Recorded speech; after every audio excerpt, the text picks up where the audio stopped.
ছিল ত্রয়োদশ ত্রিপুরা বিধানসভার অষ্টম অধিবেশনের দ্বিতীয় তথা অন্তিম দিন। এদিনে চরম বিতর্ক উস্কে দিলেন ত্রিপুরা সরকারের মন্ত্রী সুধাংশু দাস।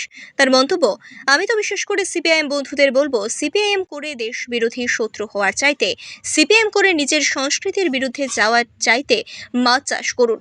এটা অনেক বেশি লাভজনক, কারণ সিপিএম করে আলটিমেটলি আপনি দেশের বিরুদ্ধেই যাচ্ছেন, সংস্কৃতির বিরুদ্ধেই যাচ্ছেন। আপনারা হয় সিপিআইএম ছাড়ুন, আর না হয় মাছ চাষ করুন। মন্ত্রী মশাইয়ের এই মন্তব্যকে কেন্দ্র করে মুহূর্তেই উত্তাল হয়ে ওঠে রাজ্য রাজনীতির মহল। বিরোধী শিবির নিন্দার ঝড় বয়ে যায়। বিশেষত সিপিএম সমর্থকরা তীব্র প্রতিক্রিয়া জানিয়ে বলেন, মন্ত্রীর এহেন মন্তব্য শুধু অসংবেদনশীল নয়, রাজ্যের গণতান্ত্রিক পরিসরকেও কলঙ্কিত করছে।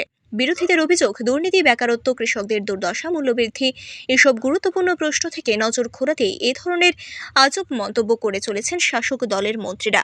বাম নেতাদের দাবি, বিধানসভা মঞ্চকে কটাক্ষ বা কৌতুক করার জায়গা বানিয়ে ফেলা জনস্বার্থের প্রতি অসম্মান। অন্যদিকে শাসক শিবির অবশ্য মন্ত্রী সুধাংশু দাসের পাশে দাঁড়িয়ে দাবি করেছে তার বক্তব্যের ভুল ব্যাখ্যা করা হচ্ছে। তবে রাজনৈতিক মহলে অনেকেই মনে করছেন এই বক্তব্য দীর্ঘদিন ধরে রাজ্য রাজনীতির বিতর্কের কেন্দ্র থেকে যাবে।